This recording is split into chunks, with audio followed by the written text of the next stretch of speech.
नमस्कार, मी डॉक्टर कविता राणे. लक्षवेधीमध्ये आपल्या सर्वांचं स्वागत. भारतामध्ये लोकशाही आहे म्हणजे नेमकं काय? म्हणजे भारताची एकूण व्यवस्था ही लोकशाही प्रधान आहे. ही व्यवस्था लोकशाही प्रधान आहे असं आपण जेव्हा म्हणतो तेव्हा ती फक्त नागरिकांच्या हक्कांपुरती मर्यादित नसते. ही व्यवस्था जेव्हा लोकशाही प्रधान असते त्यावेळेस या व्यवस्थेमधल्या काही घटक किंवा काही संस्था अशा असतात की ज्या या लोकशाही व्यवस्थेला साबूत ठेवतात, पुढे नेणाऱ्या ठेवतात आणि लोकांप्रती जबाबदार ठरतात. दोन अशा व्यवस्था आहेत. त्याच्यामधली एक आहे विरोधी पक्षनेता आणि दुसरी आहे केंद्रीय निवडणूक आयोग. आपल्या एकूण व्यवस्थेमधल्या या दोन महत्त्वाच्या संस्था म्हणूयात, घटनात्मक संस्था म्हणूयात. एरवी या घटनात्मक संस्थांच्या मुख्य पदांवर कोण बसलेलं आहे यावरून कधी कधी या व्यवस्थेचं, या संस्थेचं महत्त्व वाढलं की कमी झालं अशा चर्चा असतात. पण कोणीही या पदावर येवो अथवा जाओ, त्या पदाची म्हणून एक गरिमा असते. आणि या दोन पद जेव्हा एकत्र येतात तेव्हा ती दोन पद एकमेकांना कसा आदर देतात याची म्हणून एक गरिमा असते. आणि ती गरिमा या पदावर बसलेल्या व्यक्ती कधीही मोडण्याचा प्रयत्न करत नाही. ती एक लक्ष्मण रेषा असते. पण गेल्या काही दिवसांमध्ये देशाचं विरोधी पक्षनेतेपद आणि देशाचा केंद्रीय निवडणूक आयोग एकमेकांच्या विरोधामध्ये ज्या पद्धतीनं बोलतात ते पाहता ही गरिमा राखली जाते का असा प्रश्न निर्माण होतोय. खरं तर विरोधी पक्षनेते राहुल गांधी यांनी मतदार याद्यांमधल्या त्रुटींवर बोट ठेवल्यानंतर या सगळ्या वादाला सुरुवात झाली होती. आणि याचं मूळ होतं महाराष्ट्राच्या विधानसभा निवडणुकांमध्ये. महाराष्ट्रामध्ये आधी लोकसभेच्या निवडणुका झाल्या, मग विधानसभेच्या निवडणुका झाल्या. विधानसभेच्या निवडणुकांमध्ये महाविकास आघाडीला यश मिळालं नाही आणि तिथून मग मतदार याद्यांमधले घोळ समोर यायला सुरुवात झाली.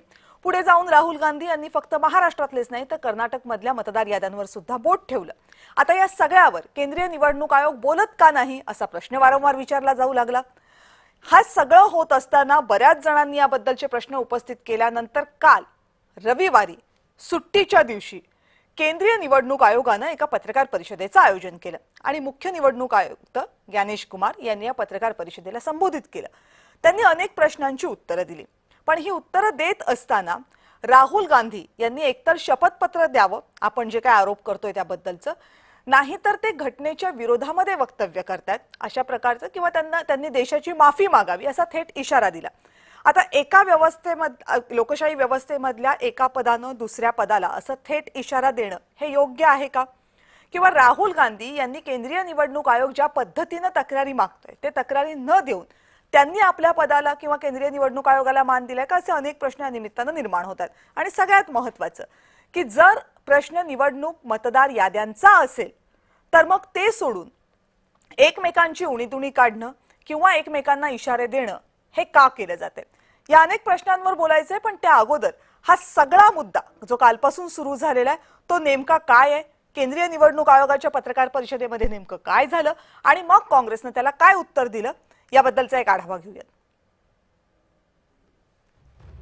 भारतातील प्रत्येक मतदारसंघात बोगस मतदार आहेत. भारतामध्ये एकूण किती बोगस मतदार आहेत? भारतामध्ये बोगस मतदार कसे नोंदवले जातात? बोगस मतदार हे निवडणुकांच्या निकालावर परिणाम करतात? एकाच मतदाराच्या नावावर वेगवेगळं मतदार कार्ड कसं? एकाच पत्त्यावर अनेक मतदारांची नोंदणी कशी होते? एकच मतदार देशात अनेक ठिकाणी मतदान कसं करू शकतो? मतदार याद्यांमधले दोष दूर करण्याची प्रक्रिया ही निवडणुकांच्या काही दिवस आधीच का सुरू केली जाते? गेले काही दिवस हे प्रश्न सातत्यानं उपस्थित केले जात आहेत. विरोधी पक्षांनी, विशेषतः राहुल गांधींनी सातत्यानं हे प्रश्न उपस्थित केले. महाराष्ट्रातील विधानसभा निवडणुकांनंतर राहुल गांधींनी मतदार याद्यांमध्ये घोळ असल्याचा आरोप केला होता. त्यानंतर राहुल गांधींनी कर्नाटकमधील मतदार याद्यांमधील घोळही जाहीरपणे पुढे आणले. पण केंद्रीय निवडणूक आयोग या सगळ्या मुद्द्यांवर मौन बाळगून होतं. रविवारी अचानकपणे केंद्रीय निवडणूक आयोगानं एक पत्रकार परिषद घेतली आणि राहुल गांधींना थेट इशाराच दिला. लोकसभा के चुनाव की प्रक्रिया में 1 करोड़ से भी अधिक कर्मचारी, 10 लाख से भी अधिक बूथ लेवल एजेंट्स, 20 लाख से भी अधिक प्रत्याशियों के पोलिंग एजेंट्स चुनाव के लिए कार्य करते हैं,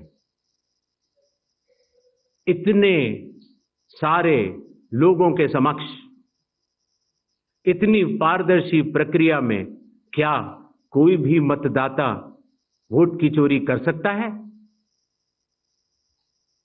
कुछ मतदाताओं द्वारा दोहरे मतदान के आरोप लगाए गए। सबूत मांगने पर जवाब नहीं मिला। ऐसे मिथ्या आरोपों से न तो चुनाव आयोग डरता है और न ही कोई मतदाता।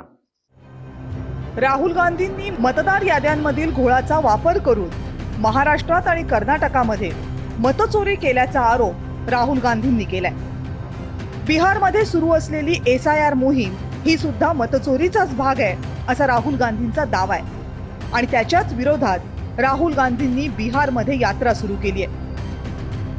केंद्रीय निवडणूक आयोगानं पत्रकार परिषद घेऊनही एकाही प्रश्नाचं उत्तर दिलं नाही असा दावा काँग्रेसनं केलाय कि लोकसभा चुनाव के बाद इलेक्शन कमीशन ने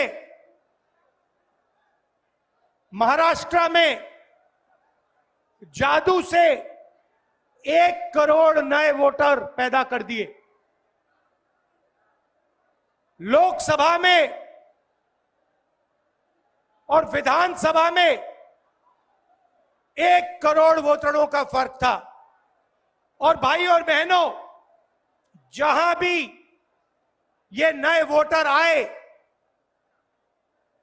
वहां पर बीजेपी का गठबंधन जीता। संसदेचं पावसाळी अधिवेशन सुरू असताना विरोधकांनी निवडणूक आयोगावर मोर्चा काढला होता।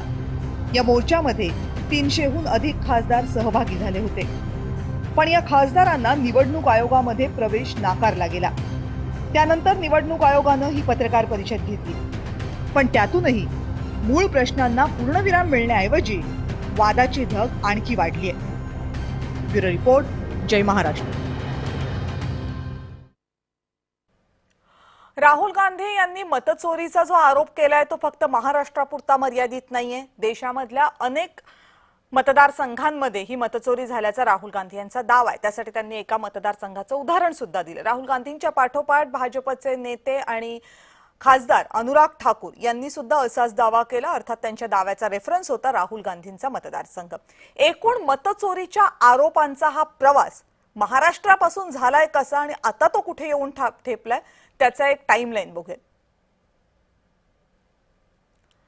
महाराष्ट्रामध्ये जेव्हा लोकसभेच्या निवडणुका झाल्या 2024च्या, तेव्हा महाविकास आघाडीचा विजय झाला आणि महायुतीच्या उमेदवारांना, बऱ्याचशा उमेदवारांना पराभवाची धूळ चाखावी लागली। पण महाविकास आघाडी आणि महायुतीच्या मतांमध्ये फरक फार कमी होता। लोकसभेचा विचार केला तर हा फरक महाराष्ट्रभरामध्ये 2 लाख मतांचा होता। 6 महिन्यांच्या आतच त्यानंतर महाराष्ट्रामध्ये विधानसभेच्या निवडणुका पार पडल्या। मात्र या निवडणुकांमध्ये चित्र पूर्णतः पालटलं, कारण विधानसभा निवडणुकीमध्ये महाविकास आघाडीचा दारुण पराभव झाला।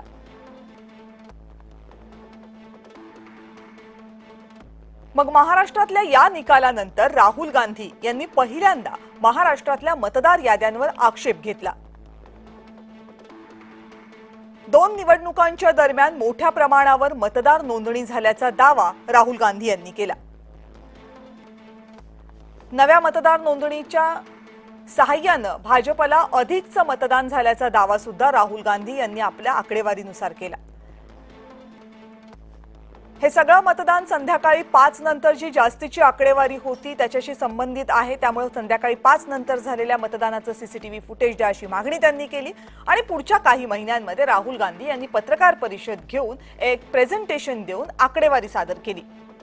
अनेक मतदारांची नावं वेगवेगळ्या बूथवर नोंदवल्याची माहिती त्यांनी सप्रमाण देण्याचा प्रयत्न केला, ज्या याद्या मतदार याद्या उपलब्ध आहेत त्याच्या आधारे। आणि कर्नाटकमधल्या महादेवपुरा मतदारसंघामध्ये 1 लाख बोगस मतदार असल्याचा दावा त्यांनी केला। बिहारमधल्या SIR कार्यक्रमाला सुद्धा राहुल गांधींचा विरोध होता। राहुल गांधींसह अनेक राजकीय पक्षांचा, जे विरोधी पक्षामध्ये आहेत, त्यांचा विरोध होता आणि याच विरोधाचं प्रमाण म्हणून राहुल गांधींसह 300 खासदार यांनी निवडणूक आयोगावर संसदेचं अधिवेशन सुरू असताना एक मोठा मोर्चा काढला। मग तिकडे राहुल गांधींच्या मतदारसंघातही बोगस मतदार आहेत असा दावा अनुराग ठाकूर यांनी केला, जे भाजपचे खासदार आहेत. आणि केंद्रीय निवडणूक आयोगाची आता या सगळ्यावर काय भूमिका आहे असा प्रश्न उपस्थित केला जात असताना काल म्हणजे रविवारी केंद्रीय निवडणूक आयोगानं या विषयावर पहिल्यांदा एक पत्रकार परिषद घेतली. त्यामध्ये त्यांनी राहुल गांधी यांनी शपथपत्र द्यावं अन्यथा देशाची माफी मागावी असा थेट इशारा दिला. मुख्य निवडणूक आयुक्त ज्ञानेश कुमार यांनी. आता या सगळ्या घटनाक्रमाचा अर्थ नेमका काय लावावा, या घटनाक्रमामधून जे मूळ मुद्दे होते त्यांना उत्तरं मिळालेली आहेत का? केंद्रीय निवडणूक आयोगाच्या पत्रकार परिषदेमधून मतदार याद्यांमधला जो घोळ गेल्या काही दिवसांमधनं चर्चेला येतोय, ज्यावरून मतचोरीचे दावे केले जात आहेत, ते सगळे खोडून काढलेत का? असे अनेक मुद्दे आहेत. सगळ्यात महत्त्वाचं, जे विरोधी पक्ष या संदर्भात सातत्यानं पत्रकार परिषदा घेतात किंवा सातत्यानं आवाज उठवण्याचा प्रयत्न करतात, त्यांच्या प्रश्नांचं, त्यांचं सगळ्या समस्यांचं समाधान झालंय का, हाही एक महत्त्वाचा प्रश्न. या सगळ्या प्रश्नांवर बोलणार आहोत आणि त्यासाठी माझ्यासोबत आहेत जयश्री शेळके, शिवसेना उद्धव बाळासाहेब ठाकरे गटाच्या प्रवक्त्या. जयश्रीताई नमस्कार. नमस्कार. काँग्रेसचे प्रवक्ते कपिल ढोकेजी आपल्यासोबत आहेत. कपिलजी नमस्कार. नमस्कार. नमस्कार. भाजपचे प्रवक्ते समीर बाकरे आपल्यासोबत चर्चेत सहभागी होत आहेत. समीरजी आपलंही स्वागत. नमस्कार. आणि शिवसेनेच्या प्रवक्त्या शायना एनसी पुन्हा एकदा माझ्यासोबत आहेत. शायनाताई नमस्कार, आपलंही स्वागत. नमस्कार. नमस्कार. आणि राजकीय विश्लेषक प्रवीण पुरो माझ्यासोबत या चर्चेमध्ये आहेत. प्रवीणजी आपलंही स्वागत.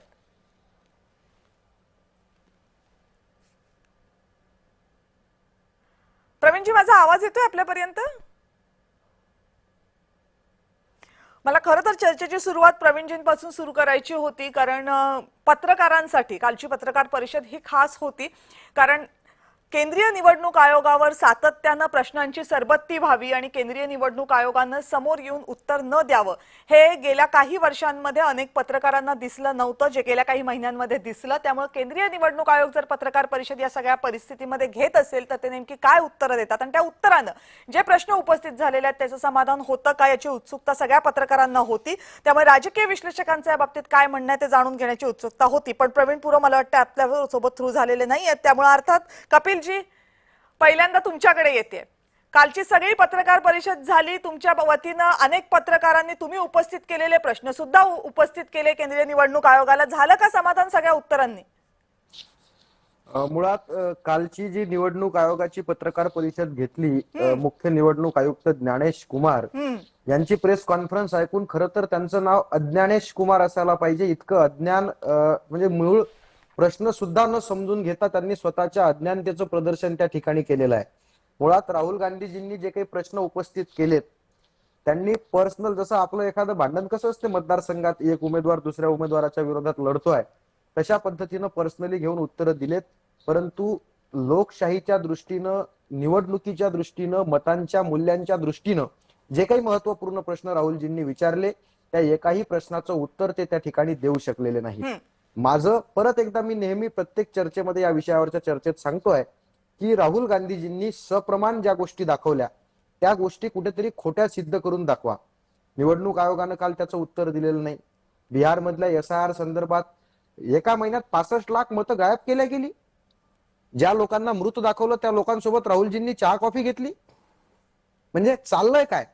या देशामध्ये निवडणुकीची चोरी होते, म्हणजे इलेक्शन चोरी होते, मतांची चोरी होते आणि निवडणूक आयोग सुद्धा, म्हणजे राहुलजींनी प्रश्न उपस्थित करून किती दिवस झाले, किती दिवसानंतर पत्रकार परिषद घेते आहे, सुट्टीच्या दिवशी पत्रकार परिषद घेतली आणि निवडणूक आयुक्ताचा आविर्भाव असा होता की ज्यांना, म्हणजे ही प्रेस घेतल्यानंतर लगेच त्यांची काय कमिटमेंट झाली की काय एखादं मोठं पद त्यांना मिळणार आहे राज्यसभेवरती किंवा कुठे, एखाद्या राज्याचं गव्हर्नर म्हणून त्यांना पाठवणार आहेत, अशा पद्धतीचा सगळा हा उपद्व्याप त्या ठिकाणी दिसला. पण राहुलजींनी लोकशाहीच्या दृष्टीनं जे महत्वपूर्ण प्रश्न उपस्थित केले त्या प्रश्नाचं कुठलंही उत्तर कालच्या पत्रकार परिषदेमधून मिळालेलं नाही. सीसीटीव्ही फुटेज राहुलजींनी मागितलेलं आहे. त्या सीसीटीव्ही फुटेज संदर्भात निवडणूक इलेक्शन कमिशनचे जे कमिशनर आहेत त्यांचं उत्तर तर फार हास्यास्पद आहे. अहो, लोकशाहीमध्ये हा का तुम्ही कुटुंब चालवताय का? कोणाच्या सुना, कोणाच्या पोरी, स्वतःचं कुटुंब चालवताय का? आम्ही काय तुम्हाला कोणाला मतदान केलं हे मागतोय की कोणाच्या बेडरूम मधलं सीसीटीव्ही फुटेज मागतोय की कोणाच्या घरातलं सीसीटीव्ही फुटेज मागतोय? त्या ठिकाणी राहुलजींनी सप्रमाण दाखवलं की शकून राणी या महिलेनं 2 ठिकाणी नाव आहे आणि दोन्ही ठिकाणी वोटिंग केल्याचं टिकमार्क त्या ठिकाणी पोलिंग बूथ वरती दिसते आहे. ते कोणी मतदान केलं त्या ठिकाणी येऊन त्याचं सीसीटीव्ही फुटेज द्या ना. आणि ते सीसीटीव्ही फुटेज सुद्धा निवडणूक आयोग द्यायला तयार नाही. उलट भावनिक आणि पर्सनल घेणारे उत्तरं देते आहे. सगळी कालची पत्रकार परिषद म्हणजे भाजपनं लिहून दिलेली स्क्रिप्ट आहे. निवडणूक इलेक्शन कमिशनचे जे कमिशनर आहेत त्यांना भाजपनं लिहून दिलेली स्क्रिप्ट त्यांनी काल वाचली. राहुलजींच्या विरोधात बोलण्याचा प्रयत्न केला. आमचं कुठलंही समाधान झालेलं नाही. आमचे आरोप ठाम आहेत. आम्हाला सीसीटीव्ही फुटेज द्या, मशीन रिडेबल डाटा द्या. कुठे कुठे आधीच भ्रष्टाचार आहे, कुठे कुठे भ्रष्टाचार करून हे मतदान चोरून निवडणुका जिंकतायत हे आम्ही सप्रमाण सिद्ध करू. हा आमचा आरोप ठाम आहे. आमचे कुठलंही समाधान झालेलं नाही. ठीक आहे. जयश्रीताई, आता तुमच्यासाठी प्रश्न असा आहे की आता काँग्रेसनंच आरोपांना सुरुवात केली होती, त्यामुळे काँग्रेस म्हणते की नाही आमचं समाधान झालेलं आहे. तुम्ही विरोधी पक्षामध्ये आहात, पण निवडणूक आयोग सांगतंय की नसाल तुम्ही एखाद्या मतदारसंघामधले मतदार आणि करायचे असतील तुम्हाला आरोप तर द्या एक शपथपत्र. ते शपथपत्र देण्यावरून इतका का गोंधळ? म्हणजे ते आता इथपर्यंत आलंय की ते शपथपत्र द्या नाहीतर तुम्ही देशाची माफी मागा इथपर्यंत प्रकरण येऊन पोहोचले. एवढं महत्वाचं शपथपत्र असेल तर देत का नाहीयेत विरोधी पक्ष? नाही, मला आवर्जून उल्लेख केला पाहिजे की कालची जी काही पत्रकार परिषद भारतीय निवडणूक आयोगाने घेतली ती निवडणूक आयोगाची पत्रकार परिषद होती की एखाद्या राजकीय पक्षाच्या एखाद्या व्यक्तीची पत्रकार परिषद होती असा संभ्रम निर्माण व्हावा अशा प्रकारचं सगळे स्टेटमेंट हे मुख्य निवडणूक आयुक्तांनी केलेले होते. आणि ज्या प्रश्नांची उत्तरं मुळात राहुलजी गांधी यांनी जे प्रश्न उपस्थित केले त्या प्रश्नांची उत्तरं देण्याच्या ऐवजी वेगळेच काहीतरी मुद्दे त्या ठिकाणी मांडले गेले जे अतिशय हास्यास्पद होते.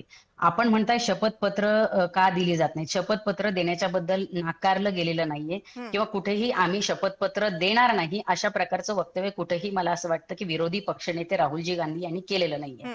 महत्वाची गोष्ट म्हणजे युपीच्या निवडणुकीच्या नंतर समाजवादी पक्षांनी 18,000 शपथपत्र ही निवडणूक आयोगाकडे दिली. त्या शपथपत्रांच्या संदर्भामध्ये निवडणूक आयोगाने त्यांनी केलेल्या तक्रारींच्या संदर्भात पुढे चौकशी का केली नाही या प्रश्नाचं उत्तर निवडणूक आयोग आज का देत नाहीये. आणि अत्यंत महत्वाचं म्हणजे या देशामध्ये निवडणूक आयोगाला प्रश्न कोणीतरी माणूस उठतोय आणि विचारतोय असं नाही, तर या देशाचे विरोधी पक्षनेते सप्रमाण त्या ठिकाणी निवडणूक आयोगाच्याच अधिकृत संकेतस्थळावरील माहिती समोर ठेवून ते प्रश्न विचारले जात आहेत. आणि तरीही निवडणूक आयोग त्या महत्वाच्या प्रश्नांना उत्तर देण्याच्या ऐवजी वेगळीच काहीतरी उत्तरं शोधतोय, वेगळीच काहीतरी प्रश्न उलट विचारले जात आहेत. आता सीसीटीव्ही फुटेजचा अतिशय महत्वाचा मुद्दा आहे. कपिलजींनी सुद्धा त्याला मला असं वाटतं की त्या मुद्द्यावर ते बोललेत. सीसीटीव्ही फुटेज देण्याच्या संदर्भामध्ये निवडणूक आयोग ज्या पद्धतीने वक्तव्य करते ते खरोखर हास्यास्पद आहे. काय तर आया बहिणींची आणि आपल्या सुनांची लेकी बाळींची सीसीटीव्ही फुटेज देऊन त्यांचं काय प्रायव्हसीचा भंग करायचा का? मला एक सांगा की मतदान केंद्रावर मतदान करण्यासाठी जेव्हा महिला किंवा पुरुष जात असतील त्या ठिकाणी सीसीटीव्ही का लावले गेलेत? ते लावण्यामागे उद्देश हाच होता की सीसीटीव्ही मध्ये जर कुठलाही त्या ठिकाणी मतदान केंद्रावर गोंधळ होत असेल, मतांची चोरी होत असेल किंवा एक व्यक्ती 4 वेळा जर मतदानासाठी जात असेल तर ती चोरी पकडण्यासाठी किंवा त्या ठिकाणी होणारा गोंधळ त्याचा पुरावा असला पाहिजे यासाठी सीसीटीव्ही फुटेज लावले गेलेत. आता सीसीटीव्ही फुटेज जर इन्स्टॉल नसते तर चंदीगडमध्ये महानगरपालिकेच्या निवडणुकी दरम्यान तिथल्या निवडणूक अधिकाऱ्याने जे काही मताची त्या ठिकाणी अफरातफर केली किंवा स्वतःच मतं त्या ठिकाणी जी काही दिली ते सीसीटीव्ही फुटेज मधूनच लक्षात आलं.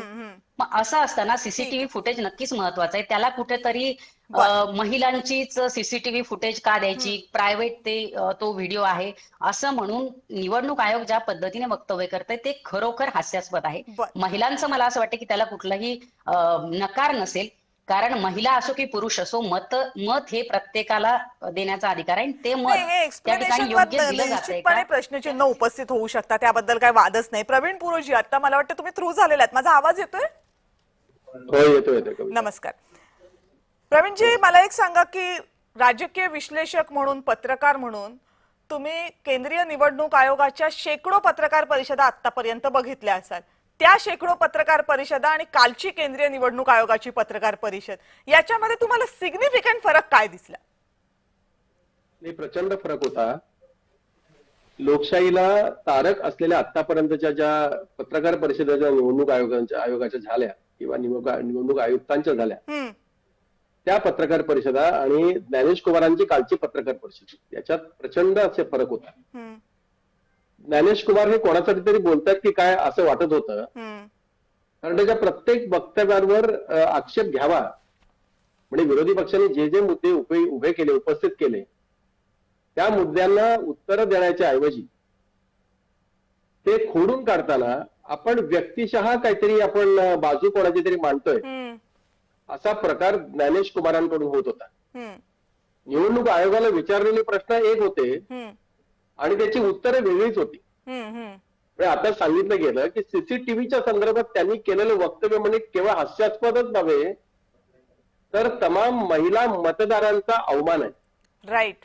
कारण जर तुम्हाला सीसीटीव्ही जर लावायचा होता एक तर तमाम महिला मतदारांची संमती घ्यायला पाहिजे होती. त्यांची तुम्ही संमती गृहीत धरली, सीसीटीव्ही लावले आणि आता तुम्ही सांगताय की त्यांचा हा अवमान केल्यासारखं होईल, हे उलटच झालंय. म्हणजे त्यांनी आतापर्यंत ज्या ज्या कृती केलेली आहे, या कृतीच्या अनुषंगाने पाहिलं तर आपण आता व्हीव्हीपॅट जे आहेत 45 दिवसात निष्कासित करण्याचा निर्णय कसा काय घेतला गेला? म्हणजे जर आपल्याला काही जर पुरावे द्यायचे असतील, मतदानाच्या संदर्भात काही अधिकृत असे काही सबमिशन द्यायचं असेल, तर व्हीव्हीपॅट हे अतिशय महत्वाचे होते. याचा निर्णय कधी झाला? जेव्हा विरोधी पक्षांनी असा आक्षेप घेतला की या मतांची ईव्हीएम मशीनवर आम्हाला निश्चिती देता येत नसल्यामुळे आम्हाला काही पुरावे दिले पाहिजेत, आणि ते पुरावे म्हणून व्हीव्हीपॅट आले. व्हीव्हीपॅट आल्यानंतर आता जर निवडणूक आयोग 45 दिवसात ते जर निष्कासित करत असतील, तर हाही पुरावा निवडणूक आयोगाने रद्द केला असा त्याचा अर्थ निर्माण होतो. पण हे सगळ्या गोष्टी, ह्या सगळ्या ज्या गोष्टी ज्या आहेत याचं स्पष्टीकरण क्लिअर द्यायला पाहिजे होतं, ज्ञानेश कुमारांकडून अपेक्षा होती. पण त्यांनी ज्या पद्धतीने उत्तरं दिली ती उत्तरं अपेक्षित नव्हती. म्हणजे TN शेषन यांच्या काळामधला निवडणूक आयोग आणि आताचा निवडणूक आयोग याच्यामध्ये जमीन आसमानाचा फरक काय आहे? लोक का सांगतात? त्याचं कारण तेच आहे. अनिल मसिया जे आहेत, ज्यांच्याकडे बिहारचं काम दिलंय, त्यांनी चंदीगड महानगरपालिकेच्या इलेक्शन मध्ये निवडणूक निर्णय अधिकाऱ्यांची भूमिका राबवली होती, ज्यांच्यावर सुप्रीम कोर्टाने आणि हायकोर्टाने प्रचंड अशी टीका केली, त्यांच्यावर स्ट्रिक्चर पास केले, निकाल बदलला. आपण बिहारचं काम दिलंय, ज्यांनी बॅलेट पेपरवरती शिक्के मारले, तेच मसी आता बिहारचं काम करतायत. म्हणजे या संदर्भात खरं म्हणजे त्या माणसाला कुठलंही काम देता नाहीये. दुसरं सगळ्यात महत्वाचं तुम्हाला सांगतोय की ज्ञानेश कुमार हे 2018 ते 2021 या काळामध्ये अमित शहाचे सेक्रेटरी होते. त्यानंतर 2022 ते 2024 मध्ये सहकार खात्याचे सेक्रेटरी होते. जे सहकार खात्याचं जी जबाबदारी आहे हे सहकार खात्याचे अमित शहाकडे आहे. असा अधिकारी जेव्हा पत्रकार परिषद घेतो, किमान त्यांनी ही पत्रकार परिषद घेताना आपण किमान कोणाच्या सेक्रेटरी नव्हतो असं तरी दाखवण्याचा प्रयत्न केला असता तर खूप बरं वाटलं असतं. देशवासियांना बरं वाटलं, मतदार म्हणून मला वैयक्तिक बरं वाटलं असतं. नाही, आणि प्रश्न हाच आहे तुरो सर की हा काही म्हणजे मी सुरुवातीला जसं मी म्हटलं कार्यक्रमाचं ओपनिंग करताना, हा काही त्या पदांवर फक्त बसलेल्या व्यक्तींचा नाहीये प्रश्न, हा त्या पदांचा सुद्धा प्रश्न आहे की त्यांच्या गरिमेचं काय, त्या पदांची पद कुठपर्यंत चाललेली आहे. कारण ज्या पद्धतीनं केंद्रीय निवडणूक आयोगाची पत्रकार परिषद झाली, इशारे दिले गेले, ज्या पद्धतीची भाषा, जो टोन वापरला गेला, तो खरंच अनेक प्रश्न उपस्थित करणार आहे. समीर बाकरेजी, कालची पत्रकार परिषदेचं तुम्ही समर्थन करता का? त्यांनी जे जे काही सांगितलं त्याच्यानुसार, की तुम्हालाही वाटतं की लोकशाही प्रक्रियेमध्ये केंद्रीय निवडणूक आयोगानं यापेक्षा जास्त जबाबदार असायला हवं? बघा कविताजी, कालची पत्रकार परिषद जी झाली ती ऍक्च्युअली राहुल गांधी सातत्याने इलेक्शन कमिशनची बदनामी करताय, वोट चोरी आणि बाकीचे आरोप करून. तर आज इलेक्शन कमिशनने जी पत्रकार परिषद घेतली ती सगळ्या प्रश्नांची उत्तरं द्यायला घेतली. पण त्याच्या आधी मी तुम्हाला एक प्रश्न विचारू इच्छितो कविताजी, की मला सांगा की जर तुमच्या घरी चोरी झाली तर तुम्ही FIR कराल की प्रेस कॉन्फरन्स घ्याल? आज बघा, राहुल गांधींना जेव्हा म्हटलं गेलं की तुम्ही कंप्लेंट द्या तर ते प्रेस कॉन्फरन्स करतात. मला सांगा, आज काँग्रेस पार्टी त्यांच्या नेतृत्वात 90 ते 100 निवडणुका हारली आहे, त्यांच्याच पार्टीत त्यांच्या नेतृत्वावर प्रश्नचिन्ह झालंय, म्हणून हे सगळं खटाटोप आहे. समीरजी, फक्त मी एक करेक्शन करते. आपल्या कायद्यामध्ये सुमोटो नावाचा पण एक प्रकार आहे, म्हणजे जिथे तक्रारदाराला तक्रार करणं शक्य नाही किंवा तक्रारदारानं तक्रार केली नाही, पण त्याच्या बाबतीत घडलेली गोष्ट ही जर ग्रेव कायद्याचं उल्लंघन करणारी असेल तर सुमोटो नावाची एक गोष्ट असते, जे पोलिसही घेऊ शकतात, ते राज्य शासन सुद्धा करू शकतं, केंद्र शासन सुद्धा करू शकतं आणि कोर्ट सुद्धा करू शकतं. एवढंच सांगायचं होतं. कविताजी, मी तुम्हाला तेच सांगत होतो. हा विषय महाराष्ट्रापासून सुरू झाला. 24 डिसेंबर 2024ला इलेक्शन कमिशन महाराष्ट्राने काँग्रेस पार्टीला उत्तर दिलं. त्या उत्तराचं काय झालं? आता तुमचा रिपोर्ट होता, त्याच्यात राहुल गांधी खोटं बोलतात आहे की 1 करोड मतदार वाढले. तुमची 12/6/2025 ची प्रेस रिलीज आहे इलेक्शन कमिशनची, त्याच्यात 40 लाख मतदार वाढले आहे. त्याच्यात 26 लाख जे आहे ते 18 ते 29 वयात वाढले आहे. दुसरी गोष्ट, आज ते 5 ते 6 याच्या 5 नंतरचं जे मतदान आहे, इलेक्शन कमिशनने आज सांगितलं की 10% दर तासाला होतं, त्याच्यापेक्षा कमी झालंय. कर्नाटकमध्ये 2023 मध्ये निवडणूक झाली तेव्हा शेवटच्या तासात 13% मतदान झालं. तर जे खोटं बोलायचं पण रेटून बोलायचं. जसं देवेंद्रजी म्हणाले की इलेक्शन कमिशनच्या कशात प्रॉब्लेम नाही आहे, यांच्या डोक्याच्या चिप मध्ये प्रॉब्लेम झालाय. आणि मला एक सांगा की काय निवडणूक प्रक्रिया काय प्रोप्रायटरशिप आहे का कोणाची? आज यांना माहिती आहे का की निवडणूक प्रक्रिया कशी राबवली जाते? Form number 6, form number 7, form number 8 भरून ऍडिशन किंवा डिलिशन होतं. मला सांगा, काँग्रेसचे सगळे मतदार याद्या तयार करताना काँग्रेसचे बूथ लेवल एजंट्स होते. महाराष्ट्रात तर 28,000 एजंट्स होते. तर ते झोपले होते का? त्यांना ड्राफ्ट याद्या दिल्या, त्याच्यानंतर काही ऑब्जेक्शन आले, त्यांना फायनल याद्या दिल्या, त्याच्यानंतर काही ऑब्जेक्शन आले. कविताजी, त्याच्यावरती मी जातो की आज निवडणूक मध्ये पोलिंग एजंट जेव्हा बसतो तेव्हा प्रत्येक पोलिंग बूथवर फॉर्म नंबर 17C साईन केला जातो. त्याच्यात सगळ्या मतदारांची नोंदणी होते, तिथला ऑफिसर साईन करतो आणि बूथ लेवल एजंट साईन करतो. तर ही जी प्रक्रिया आहे, म्हणजे तुम्हाला काय असं वाटतं का राहुल गांधी जे परिवारवादी पार्टीचं एक प्रतीक आहे, त्यांना असं वाटतं की मी जे म्हणेल तो कायदा? अरे ही प्रक्रिया 1950 पासून आहे ना. आज काही हे इलेक्शन कमिशनर आले, त्यांनी काही नवीन नाही केली आहे. आणि गेल्या 20 वर्षात विविध राजकीय पार्ट्यांचं हे आहे की तुम्ही इंटेन्सिव्ह रिव्हिजन करा. आज इंटेन्सिव्ह रिव्हिजन करतात आहे, तर यंदा तो प्रॉब्लेम आहे. तर मला सांगा की हे मतदार वाढले. अरे आज 2019 ते 24 आणि आधीचे जर पाहिले तर 4%च मतदार वाढतात आहे. तर हिस्टॉरिकली पण तुम्ही कम्पेअर कराल, तुम्ही करंट आकड्याशी पण बाकरे साहेब, म्हणजे मला असं वाटतं की काल केंद्रीय निवडणूक आयोगानं तुमच्यासारखी उत्तरं दिली असती तर बरं झालं असतं. त्या केंद्रीय निवडणूक आयोग सांगतायत एकतर तुम्ही शपथपत्र द्या, नाहीतर तुम्ही देशाची माफी मागा, तुम्ही संविधानाचा अपमान करताय, आम्ही तुम्हाला सीसीटीव्ही देणार नाही कारण तो या देशातल्या माता भगिनींचा अपमान असेल. या सगळ्याशी सहमत आहात का तुम्ही? कविताजी, मला एक सांगा, राहुल गांधी एका जबाबदार पोझिशनवर लीडर ऑफ ऑपोजिशन आहे. त्यांच्या तुम्ही किती प्रेस कॉन्फरन्स मध्ये ते इलेक्शन कमिशनच्या अधिकाऱ्यांना धमकवतात आहे की आज आमची सरकार आहे, उद्या आमची सरकार आल्यावर आम्ही तुम्हाला पाहून घेऊ. तर राहुल गांधींना ही भाषा शोभते का? एका संवैधानिक पदावर बसलेल्या अधिकाऱ्यांवर अशा तऱ्हेने धमक्या देणं, आणि यांचीही सवय झाली आहे. कारण काँग्रेस पार्टी किंवा गांधी परिवार याची सवय झाली आहे की यांचे सगळे IAS अधिकारी जे आधी त्यांनी नेमणूक केली, मला जायचं नाही आहे. नवीन चावला, MS गिलो, TN सेशनचं नाव घेतलं. TN सेशन स्वतः काँग्रेसच्या तिकिटावर लढलेले आहे. आणि त्याच्यानंतर राजीव गांधी ते राहुल गांधींच्या बाबतीत तुम्ही बोला, त्याच्याबद्दल आमचं काय म्हणणं नाहीये. त्याच्याबद्दल त्यांनी कुठले अधिकारी नेमले, ते कुठल्या अधिकाऱ्यांनी, ते पुन्हा आहेच की केंद्रीय निवडणूक आयोगाला जर अशा उघड उघड धमक्या दिल्या जात असतील तर मग केंद्रीय निवडणूक आयोग का नाही तक्रार करते, हा प्रश्न राहील. पण त्या प्रश्नाची नको चर्चा करूया. प्रश्न माझा तुम्हाला हा आहे की सीसीटीव्ही फुटेज जे मतदान प्रक्रियेमध्ये घेतलं जातं ते द्यायला केंद्रीय निवडणूक आयोग म्हणते की माता बहिणींचा अपमान होईल म्हणून. ते काय, याला खरंच काही शेंडा बुडखा काय आहे का? मला सांगा कविताजी, तुम्ही जर कायद्याचा जर अभ्यास केला तर प्रत्येक कायद्यात काही टाइम पिरियड असतो ना.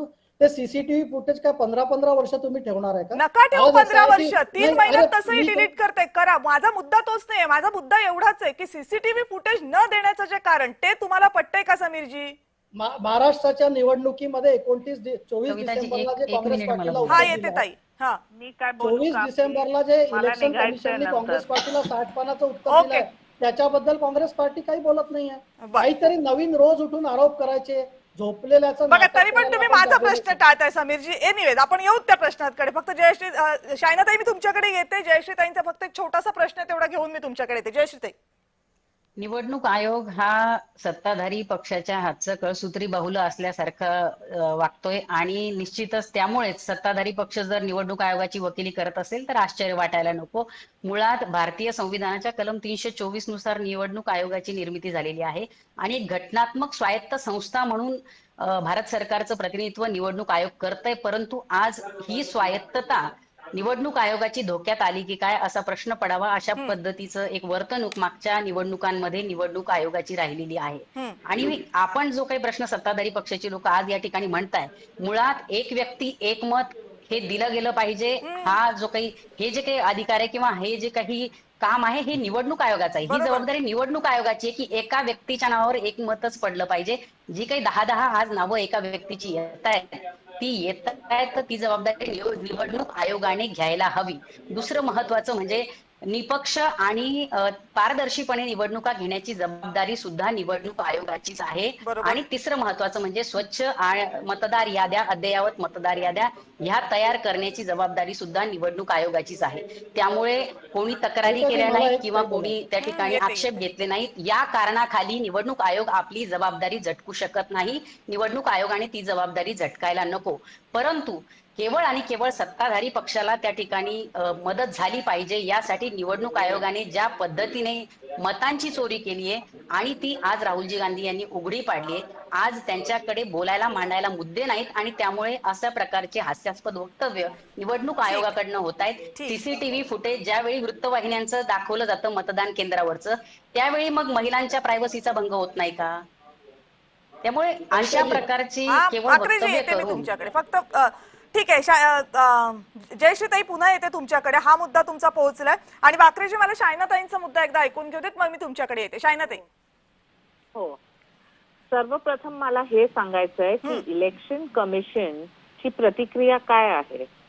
त्यांनी हे सांगितलं की जे राहुल गांधीला अडचण आहे तर तुम्ही एक ऍफिडेव्हिट सबमिट करा 7 दिवसात आणि तिथे सांगा की वोट थेफ्ट कुठे आहे. नाही तर अनसबस्टॅन्शिएटेड क्लेम तुम्ही लावणार तर तुम्हाला नक्कीच माफी मागायचं पूर्ण देशाला. आणि आज तुम्ही बघा जेव्हा इलेक्शन कमिशनर ज्ञानेश कुमारनी हे प्रेस कॉन्फरन्स घेतलं तिथे ते काय सांगितलं की there is no third option. म्हणजे राहुल गांधींनी एक ऍफिडेव्हिट नाही दिलं 7 दिवस मध्ये किंवा इलेक्शन कमिशनला ते सबस्टॅन्शिएटेड प्रूफ नाही सबमिट केलं तर कमिशनचं पण एक काम आहे ना असं सांगायचं वोट चोरी वोट थेफ्ट म्हणजे हे एक अपमान आहे कॉन्स्टिट्यूशन बद्दल. आणि इलेक्शन कमिशननी काय सांगितलं की जेव्हा एक स्पेशल इंटेन्सिव्ह रिव्हिजन होते बिहारमध्ये पण प्रतिक्रिया काय आहे की आम्ही एक क्लेन्झिंग प्रोसेस करू. आणि राहुल गांधीने चालू केलं की वोट अधिकार यात्रा. हे वोटर अधिकार यात्रा नाही वोटर अफवाय यात्रा आहे बिहारमध्ये जिथे ते फक्त फॉल्स नॅरेटिव्ह स्प्रेड करतात. आणि हे कॅम्पेन मध्ये तुम्ही कसं सेफगार्ड करणार प्रजातंत्राला. इलेक्शन कमिशननी नेहमीच हे सांगायचं की हे जे कंप्लेंट्स आहे इलेक्टोरल रोल्स बद्दल एक पॉलिटिकल पार्टीला सपोर्टेड एव्हिडन्स आणि ते तक्रार करायचंय का राहुल गांधींनी केलं का. अनुराग ठाकूर यांनी सुद्धा केलं राहुल गांधींच्या पत्रकार परिषदेसारखंच. अनुराग ठाकूर यांच्याकडनं नाही मागितलं जात आहे तर त्यांचं म्हणणं आहे की राहुल गांधींच्या मतदारसंघामध्ये असं घडलं मग तेच आरोप तशाच प्रकारचे आरोप असतील तर त्यांच्याकडनं नाही मागत आहे शपथपत्र केंद्रीय निवडणूक आयोग. मग याला बायस नाही म्हणायचं का बाकरेजी? नाही बघा मला एक कविताजी तुम्हाला सांगायचं आहे की जेव्हा हे लोक लोकसभेमध्ये महाराष्ट्रात यांना यश मिळालं तेव्हा इलेक्शन कमिशन चांगलं होतं. कर्नाटकात यांना यश मिळालं तेव्हा इलेक्शन कमिशन चांगलं होतं. झारखंडमध्ये हिमाचलमध्ये. तर मला असं म्हणायचं आहे का रडीचा डाव काँग्रेस पार्टी किंवा ऑपोजिशनचे लोक पहिले ईव्हीएम वर हे प्रश्नचिन्ह घेतात आता वोटर यादी. मला बोलायचं आहे मला असं म्हणायचं आहे की यांचं शेवटी यांना जनतेचे प्रश्न नाही माहिती. यांना जनतेमध्ये जायचं नाहीये फक्त ड्रॉइंग रूम राजकारण करायचं आहे. आणि मला एक सांगा काँग्रेस पार्टीतर्फे कोण लोक हे बोलतात आहे काँग्रेसचे जुने किंवा मॅच्युअर्ड लीडर्स याच्यात इन्व्हॉल्व्ह होतात आहे. तुम्ही 3-4 प्रवक्ते यांचे आहेत तेच बोलतात आहे आणि राहुल गांधी बोलतात आहे. राहुल गांधी यांना इमॅच्युअर लीडर म्हणताय की काय तुम्ही? मी ते नाही म्हटलं. मी त्यांना म्हटलं बाकीचे कोणते मॅच्युअर्ड लीडर बोलतात आहे असं म्हटलं मी की आज जुने काँग्रेसकडे इतके मोठे मोठे लीडर आहे त्यांच्यापैकी कोणी एक जण बोलताय का. तर तुम्हाला कविताजी कसं आहे जनतेचा जर तुम्हाला विश्वास संपादन करायचा असेल तर त्यांचे प्रश्न तुम्हाला विधानसभेत मांडायचे लोकसभेत मांडायचे. तुम्ही असं करून नाही होणार की जस्ट मी एक स्वीपिंग स्टेटमेंट करतोय आणि माझ्या मते हे बरोबर नाही तर तुम्ही सगळं बदला. हे कोणाचं एका परिवारचं राज्य नाहीये लोकशाहीचं राज्य आहे. ठीक आहे कपिल डोके. ठीक आहे आता याचं उत्तर घेऊया. तर तुम्ही एवढे आरोप काँग्रेसवर केले तर कपिल डोकेंना उत्तर द्यावं लागेल. कपिल डोकेजी मध्येच कुठे गायब होता मग मला खात्री नाही पटत की तुम्ही सगळ्यांचं ऐकलंय की नाही. द्या आता उत्तर. नाही ऐकलंय सगळ्यांचं ऐकलंय हेडफोन होतो मला. आता मुळात आधी उत्तर देऊ की आधी माझं मत मांडू? आधी उत्तर दिलं तर बरं होईल. मुळात समीर भाकरेजी जे बोलत होते की यांचा कुठला 2-3 प्रवक्ते आणि हे सोडले तर बोलत नाहीत. समीरजी, देशातले सगळे विरोधी पक्ष म्हणजे तुमचे 56 इंचाच्या छातीवाले शहंशाह आणि तुमचे देवेंद्र फडणवीस असतील किंवा तुमचे प्रवक्ते असतील, हे लोक सोडले तर देशातले सगळे विरोधी पक्षाचे प्रमुख नेते वोट चोरीबद्दल अत्यंत जबाबदारीनं बोलतायत. काँग्रेसचे सुद्धा आदरणीय मल्लिकार्जुन खरगेजी असतील, पृथ्वीराज चव्हाण साहेब असतील, सगळी मोठी मंडळी, नेते मंडळी हे वोट चोरीच्या संदर्भानं बोलतायत. दुसरी गोष्ट, आता सायना यांचीजींचं मी ऐकत होतो की हे असंवैधानिक आहे, संविधानाचा अपमान आहे, कॉन्स्टिट्यूशनचा अपमान आहे. मतांची चोरी झाली हे म्हणणं कॉन्स्टिट्यूशनचा अपमान आहे आणि मतांची चोरी करणं हे संविधानाचं रक्षण आहे, असं जर त्यांना वाटत असेल तर त्यांनी ते आधी डोळ्यावरची पट्टी काढून टाकली पाहिजे. दुसरी गोष्ट, समीर भाकरे यांचं मी ऐकत होतो की समीर भाकरे सातत्यानं जे सुरू झाले काँग्रेस द्वेष, राहुल गांधी काँग्रेस, यावर सातत्यानं बोलत होते. पण अहो समीरजी, सातत्यानं काँग्रेस द्वेषाचा चष्मा कुठेतरी बाजूला काढून या देशाच्या निवडणूक याद्यांमध्ये प्रचंड मोठा घोळ झालेला आहे, हे तुम्हाला मान्य आहे की नाही, हा सगळ्यात पहिला प्रश्न. दुसरी गोष्ट, जर तो घोळ झाला नसेल, राहुलजींनी कोण्या मतदारसंघात, कशा पद्धतीनं, कुठल्या यादीमध्ये, कुठल्या पानावर किती मतांचा घोळ झालेला आहे, किती मतं वाढवल्या गेली, सगळं अत्यंत डिटेल्सपणे मांडलं. ते कुठेतरी खोडून काढा आणि सांगा की हे खोटं आहे. म्हणजे तुम्ही जे निवडणूक आयोगाची वकिली करत या ठिकाणी उत्तर देताय, म्हणून मी यासाठी तुम्हाला प्रामुख्यानं सांगतोय. दुसरी गोष्ट, निवडणूक आयोगानं कालची जे उत्तरं दिली ते अत्यंत तकलादू स्वरूपाची होती. मी आधीच्या बाईटमध्ये त्या संदर्भात बोललो.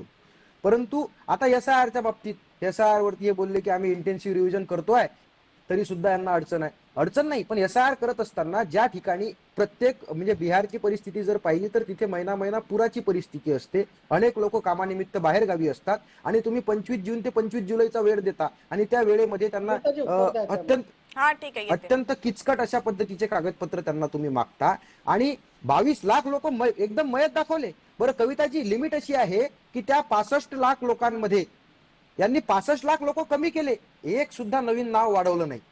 म्हणजे कसं काय विश्वास ठेवायचा? आणि महाराष्ट्रातली परिस्थिती, लोकसभेच्या वेळी आम्हाला प्रॉब्लेम नव्हता. अहो लोकसभेनंतर 5 महिन्यामध्ये एवढे लाखो मतदार वाढले कसे? 65 लाख मतदार महाराष्ट्रामध्ये वाढले, कसं काय वाढू शकतात? याचा सुद्धा विचार आपण या ठिकाणी प्रामुख्याने केला पाहिजे. दुसरी गोष्ट, निवडणूक आयोगाला जर निवडणूक आयोग म्हणजे आता समीरजी ज्या पद्धतीनं निवडणूक आयोगाची वकिली करत या ठिकाणी उत्तरं देत होते, निवडणूक आयोग जर इतका स्वच्छ प्रतिमेचा आहे, मशीन रिडेबल डाटा का देत नाही? 140 कोटी लोकसंख्येचा देश आहे. 140 कोटी लोकांच्या याद्या जर वाचायच्या असतील, एका मतदारसंघाच्या याद्या वाचायला 7 फुटाची थप्पी होती, त्याचा अभ्यास आम्ही केला. मग आता निवडणूक आयोग, बरं दुसरी गोष्ट, 2018, एक मिनिट मला बोलू द्या, 2018च्या सुप्रीम कोर्टाच्या जजमेंटनुसार निवडणूक याद्या स्वच्छ करणं, निवडणुकीची प्रक्रिया पारदर्शीपणे राबवणं ही 100% निवडणूक आयोगाची जबाबदारी आहे. मग निवडणूक आयोगाला जर त्यांची काय चुकलेलं आहे हे दाखवून राहुल गांधीजींनी दिलं असेल तर भाजपच्या लोकांचा तीळपापड होण्याचं काही कारण नाही. ठीक आहे, त्याचं उत्तर आपण भाजपच्या प्रवक्त्यांकडनं घेऊ. पण त्या अगोदर पुरो सर मला एक सांगा की कालची जी सगळी पत्रकार परिषद ऐकली तर त्याच्यामधला एक मुद्दा आहे जिथे कायद्याच्या चौकटीमध्ये राहुल गांधी यांना पकडण्याचा प्रयत्न केंद्रीय निवडणूक आयोगानं केलाय. केंद्रीय निवडणूक आयोगाचं असं म्हणणं आहे की तुम्ही जर एखाद्या मतदारसंघामधले मतदार नसाल आणि त्याबद्दल तुम्हाला काही तक्रार करायची असेल तर तुम्हाला एक शपथपत्र द्यावं लागेल. राहुल गांधी ते शपथपत्र देत का नाहीये? आता राहुल गांधी यांनी घेतलेल्या पत्रकार परिषदा, त्यातून केलेले आरोप, हे सगळं पाहता शपथपत्राचा मुद्दा हा तुम्हाला कायदेशीर दृष्ट्या स्ट्रॉंग वाटतोय, सशक्त वाटतोय की निवडणूक आयोगानं शोधलेली ही एक पळवाट वाटते? ही कविता, याच्यामध्ये 2 भाग आहेत. एक तर आपल्याकडे खासदार आणि आमदारांना विशेष अधिकार आहे. राहुल गांधी हे खासदार आहेत, विरोधी पक्ष नेते आहेत, संविधानिक अधिकार त्यांच्याकडे आहे. ज्या व्यक्तीकडे संविधानिक अधिकार आहे आणि तो जेव्हा मुद्दा एखादा उपस्थित करतो तेव्हा दुसऱ्या संविधानिक संघटनेने त्याचं ऐकणं हे क्रमप्राप्त आहे. जेव्हा त्यांनी पत्रकार परिषद घेऊन हे आरोप केले, आयोगाचं काम हे निष्कलंक नाही हे जेव्हा त्यांनी सांगितलं, तेव्हा ते निष्कलंक कसं आहे हे सांगण्याची जबाबदारी तात्काळ आयोगाने पार पाडायला पाहिजे होती. त्याच्याऐवजी त्यांनी बॉन्ड द्यायचा, प्रतिज्ञापत्र द्यायचं, हे जे खूळ जे आहे हे जाणीवपूर्वक केलं असं वाटतंय. कारण हे प्रकरण केवळ एका मतदारसंघापुरतं मर्यादित नाही. राईट. जेव्हा विरोधी पक्ष नेते एखादा मुद्दा मांडतात तेव्हा त्याला तुम्ही ती कॉग्निजन्स अतिशय महत्वाचं म्हणून घेतलं पाहिजे. त्यांनी महम्मदपुरा ह्या प्रकरणाचं जर काय घेतलं असेल तर हे सिम्बॉलिक म्हणून घेतलं. वास्तविक विरोधी पक्ष नेते म्हणून जेव्हा ते बोलतात तेव्हा हा विषय जो आहे पूर्ण सगळ्या निवडणुकीच्या साठी घेतलेला मुद्दा आहे असं समजायला पाहिजे होतं निवडणूक आयोगानं. तसं न करता आणि विशेष अधिकार म्हणून एक खासदार किंवा एक आमदार जेव्हा सांगतो तेव्हा ते जरी खोटं असलं तरीही विशेष अधिकार म्हणून त्याची जबाबदारी त्याच्याकडेच असते आणि म्हणून त्याच्याकडे अतिरिक्त असं तुम्ही बॉन्ड घेणं हे केवळ हास्यास्पद आणि केवळ वेळ घालवण्यापुरतं मर्यादित आहे. एखाद्या आयोगाला ही जी निवडणूक आयोग जे आहे ते कॉसी ज्युडिकल त्याला अधिकार आहे. जर तसा अधिकार असेल तर असा बॉन्ड द्यायचा, त्याची चौकशी करायची, त्याच्यात वेळ काढूपणा दाखवायचा. हे काढण्याचंच कारण म्हणजे बॉन्ड देणं होईल. आणि ते जर बॉन्ड मागितल्यानंतर त्याला तारीख लागणार, तुम्ही या वेळेला या त्यावेळेला या, हे खरं म्हणजे काही एका मतदारसंघापुरतं मर्यादित काम नाहीये. पूर्ण निवडणुकीमध्ये झालेला जे काही घोटाळा जो आहे तो राहुल गांधींनी उपस्थित केलाय आणि त्याच्यावर चौकशी केंद्रीय निवडणूक आयोगानं करावं एवढीच अपेक्षा आहे. आणि त्याच्यासाठी नियमांचा बागुलबुवा करण्याची खरंच गरज आहे का, हा प्रश्न आहे. मला बाकरे सर आता एक सांगा की हा मूळ मुद्दा ठीक आहे, मतचोरी या शब्दाला आक्षेप आहे, मतचोरी सिद्ध करून दाखवा, हे सगळं आपण मान्य करू शकतो, पण मूळ मुद्दा काय आहे? मूळ मुद्दा हा आहे की मतदार याद्यांमध्ये प्रचंड मोठ्या प्रमाणामध्ये घोळ आहेत. बरं, हे काय एकटे राहुल गांधी सांगत नाहीत, हे तुमच्याही पक्षाचे खासदार पत्रकार परिषदा घेऊन सांगतात. म्हणजे विरोधकांना पण मान्य आहे की मतदार याद्यांमध्ये घोळ आहे, सत्ताधाऱ्यांना पण मान्य आहे की मतदार याद्यांमध्ये घोळ आहे. आता दोघांना जर हे मान्य असेल तर केंद्रीय निवडणूक आयोगानं मतदार याद्यांची योग्य ती चाचपणी करावी एवढी अपेक्षा दोघांनी ठेवली पाहिजे. तर केंद्रीय निवडणूक आयोग जर आपल्याला हे सांगणार असेल की 1-2 मतदारांचं असतं तर ठीक आहे, आम्ही चौकशी केली असती, 1.5 लाखांची आम्ही कशी काय करणार, म्हणजे चुका करताना 1.5 लाख करायचे आणि दुरुस्त करताना आता ते 1-2 नाहीयेत, आम्ही कसं काय करणार असं म्हणायचं, हे काय फक्त काँग्रेससाठी नाही सगळ्यांसाठीच घातक आहे. कविताजी, तुम्ही मांडलेला मुद्दा बरोबर आहे, पण त्याचं काय, त्याचं म्हणजे त्याचा रिझल्ट जो आहे तो शेवटी स्पेशल इंटेन्सिव्ह रिव्हिजनच आहे. आपल्याला मतदार यादी जर करेक्ट करायची तर स्पेशल इंटेन्सिव्ह रिव्हिजन करावं लागेल. आणि दुसरी गोष्ट मला असं म्हणायचं पण तीही तर सदोष होतीये ना बाकरेजी, त्याच्यावरही म्हणूनच तर प्रश्नचिन्ह की 65 लाख नावं गायब होतात, एकही नाव येत नाहीये. बरं, ती 65 लाख जी गायब होतात त्याची नावं द्यायला तो निवडणूक आयोग तयार नाही, ते सुप्रीम कोर्टाकडे जाऊन ती नावं प्रसिद्ध करून घ्यावी लागतात. म्हणजे जर सदोषता प्रत्येक पायरीवर असेल तर किमान निवडणूक आयोगानं जबाबदारी घ्यायला पाहिजे, तेही ते घेत नाहीयेत. कविताजी, मी तुमचं उत्तर देतो आहे. 65 लाख मधले जे 22 लाख लोक जे मृत्युमुखी पडले आहे ते काही 1 महिन्यात नाही पडले, ते मागच्या पिरियड मधलं आहे. बरेचशा लोक आपले घरी जर काही मृत्यू झाला तर ते काही कळवत नाही किंवा इलेक्शन मधनं ते काढत नाही. जेव्हा तो एन्युमरेशन झालं, ते फॉर्म त्यांच्यापर्यंत पोहोचले तेव्हाच लक्षात आलं हे होऊ शकते. 22 लाख लोक गेल्या 5, 7, 10 वर्षातले मृत्युमुखी पडलेले आहेत. असं आहे की प्रत्येक गोष्टीवर प्रश्नचिन्ह उत्पन्न करायचं हे काही आज तुमच्या या सगळ्या प्रक्रियेत काँग्रेसचे बूथ लेवल एजंट नाहीये का, अपोजिशनचे नाहीये का? आपण काँग्रेस बाजूलाच ठेवूया बाकरेजी, आपण काँग्रेस विरोधी पक्ष सगळे बाजूला ठेवूया, आपण फक्त प्रक्रियांकडे बघूया. हे थोडंसं पण आश्चर्यकारक नाही वाटत की 65 लाख लोक डिलीट होतात काही कारणाने? तुम्ही सांगितलं 22 लाख त्यातले मृत्युमुखी पडले, काहीच शंका असण्याचं कारण नाही, पण एवढ्या वेळात 18 वर्ष पूर्ण केलेले किंवा आधी मतदार म्हणून नोंदणी असं एकही माणूस नसेल. कविताजी, नवीन मतदार नोंदणी झालेली आहे तिथे, आज तुम्ही पहा. आणि दुसरं 65 लाख जे आहे त्याच्यातले बरेच त्यांच्या राज्याबाहेर गेले. जेव्हा स्पेशल इंटेन्सिव्ह रिव्हिजन होईल तेव्हाच ते सगळं पुढे येईल ना. आणि मला आत्ताच तुम्ही जसं म्हणता की कपिलजींनी आता 10 मिनिटापूर्वी तुमच्या चॅनलवर म्हटलं की महाराष्ट्रात 65 लाख मतदार वाढले. अरे किती खोटं बोलायचं, हे 40 लाख मतदार वाढले म्हणजे इथल्या इथे तुम्ही 40 चे 65 करता.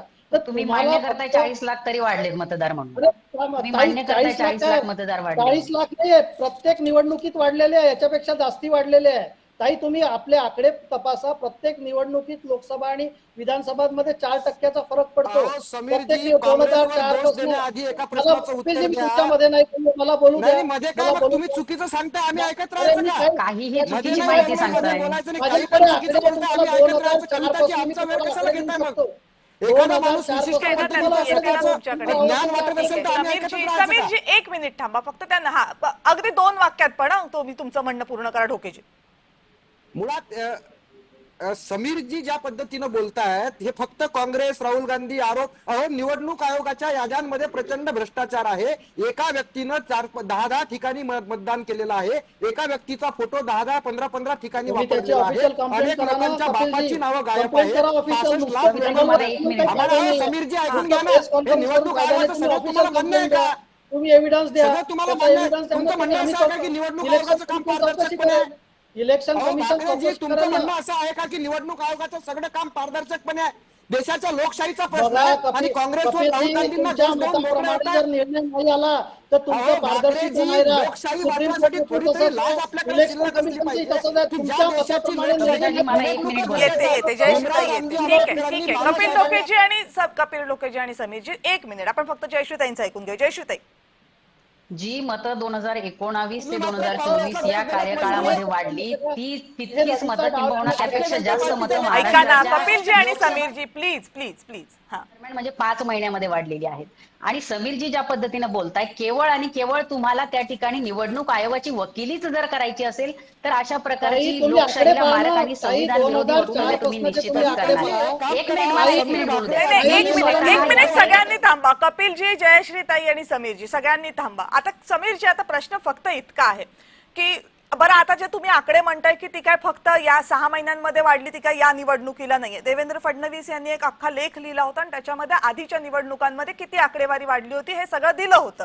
त्यामुळे आकड्यांच्या बाबतीमध्ये आता वाद घालण्यामध्ये काही अर्थ नाहीये, कारण प्रत्येकाने आपापल्या बाजूने जे आकडे योग्य वाटतात ते दिलेले आहेत. निवडणूक आयोग त्यातले खरे किती खोटे किती ते काढून देईल. मुद्दा हा आहे समीरजी, मतदार याद्यांमध्ये घोळ आहे की नाही, आणि असेल तर तो निस्तरण्याची जबाबदारी ही निवडणूक आयोगाकडे आहे की नाही, आणि जर निवडणूक आयोग ती जबाबदारी टाळत असेल तर मग राजकीय पक्ष म्हणून तुम्ही भूमिका घेणार की नाही? बघा कविताजी, प्रत्येक मतदार यादी ही परफेक्ट राहिली पाहिजे. त्याची जबाबदारी निवडणूक आयोगाचीच आहे. बरोबर. त्याच्यासाठी ते स्पेशल इंटेन्सिव्ह रिव्हिजन करतात आहे. त्याच्यात राजकीय पक्षांनाही पार्टिसिपेट होणं जरुरी आहे, कारण बूथ लेवल एजंट्स नंतर परत आरोप करतात, म्हणून बूथ लेवल एजंट्सही त्याच्यात इन्व्हॉल्व असतात. ही प्रक्रिया पूर्ण ट्रान्सपरंट आहे आणि निवडणुकीच्या वेळेला सुद्धा ट्रान्सपरंट आहे. आज व्हीव्हीपॅट बद्दल सर म्हणाले, पण ते तर सगळे मॅच झाले होते महाराष्ट्रात. 17C फॉर्म बद्दल कोणी बोलत नाहीये की जो पोलिंग एजंट तिथे साईन करतो, प्रिसाइडिंग ऑफिसर साईन करतो. मला सांगा, जे एस्टॅब्लिश प्रोसिजर्स आहे हे पण असं आहे समीरजी, म्हणजे 17Cचा मुद्दा काय तुम्ही आता उपस्थित करता असं नाहीये, किंवा अशा या विषयावरची चर्चा ही काय पहिली नाहीये. त्यामुळे या अगोदर जेवढ्या चर्चा झाल्या त्याच्यामध्ये 17Cचा मुद्दा उपस्थित झालेला आहे. पण आता त्याच्या पुढे जावं लागेल. त्याच्या पुढे जाऊन हे आहे की मतदार याद्या सदोष आहेत का, असतील तर ते दुरुस्त करण्यासाठी काय करायचं, केंद्रीय निवडणूक आयोगाची त्याबाबतची भूमिका काय आहे, राजकीय पक्ष केंद्रीय निवडणूक आयोगाकडे काय मागण्या करतात, त्या मागण्या केंद्रीय निवडणूक आयोग पूर्ण करते की नाही, हे सगळे प्रश्न आहेत. आता आपण तिथेच जर अडकून राहिलो की समजा आपण एक वेळ असं म्हणूयात की 17Cच्या फॉर्मकडे काँग्रेसचं पूर्णपणे दुर्लक्ष झालं, आपण हे म्हणूयात की काँग्रेसनं निवडणूक प्रक्रिया पूर्ण झाल्यानंतर लगेचच या बाबतीमध्ये घाईनं पावलं उचलली नाहीत, हे सगळं आपण म्हणूयात, मान्य करूयात. पण हे सगळं असताना जर केंद्रीय निवडणूक आयोगाच्या याद्यांमध्ये, मतदार याद्यांमध्ये घोळ असतील तर त्याच्याकडे दुर्लक्ष करण्यासाठी हे एवढंसं एक्सप्लेनेशन पुरेसं आहे का, हा महत्वाचा प्रश्न आहे. शायनाताई गेल्या वाटते. शायनाताई, आय थिंक त्यांच्यापर्यंत आवाज येत नाहीये. समीरजी. नाही, मी तर आधीच म्हटलं ना, स्पेशल इंटेन्सिव्ह रिव्हिजनचा पर्पजच तो आहे कविताजी, की मतदार याद्या करेक्ट झाल्या पाहिजे. देवेंद्रजी पण म्हणाले की प्रत्येक राजकीय पक्षाची मागणी आहे की मतदार याद्या बरोबर राहिल्या पाहिजे.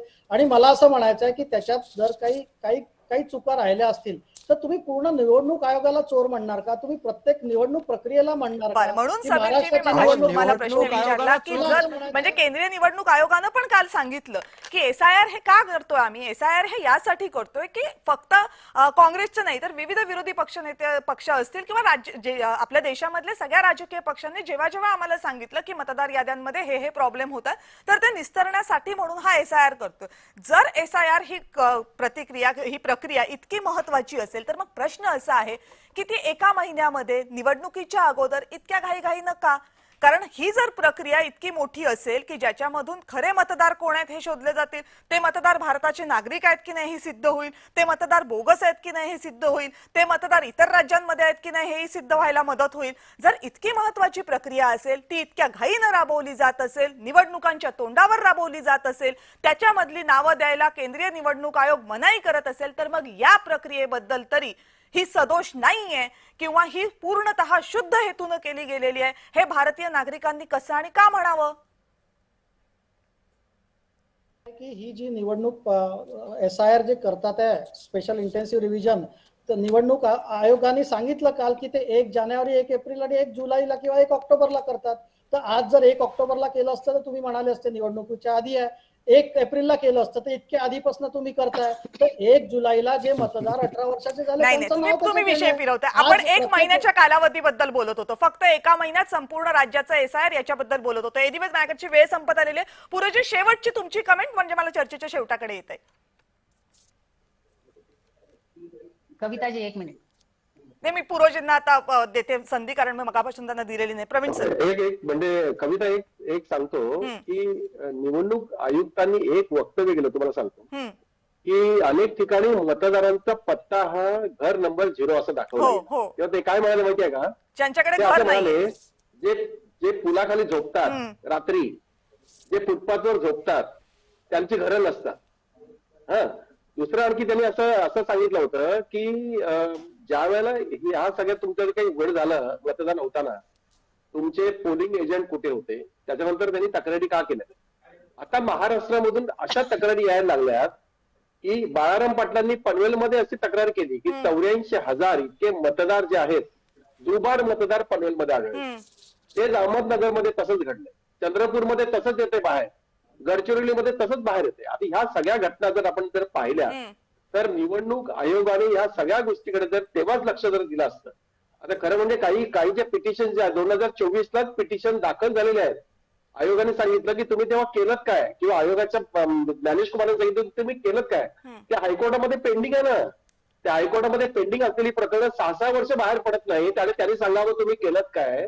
ज्या वेळेला तक्रारी जेव्हा संबंधित निवडणूक निर्णय अधिकाऱ्यांकडे केल्या गेल्या, त्या तक्रारीची कुठलीही दखल आणि तेव्हा तेच घेतली सपानं नाही. सुद्धा काल अशा समाजवादी तक्रारी पक्षाच्या तुम्ही- नेत्यांनी सुद्धा काल सांगितलं, आम्ही केलेल्या तक्रारींचं तुम्हाला विहित नमुन्यांमध्ये तक्रारी हव्या होत्या, या घ्या त्याच्या पावत्या.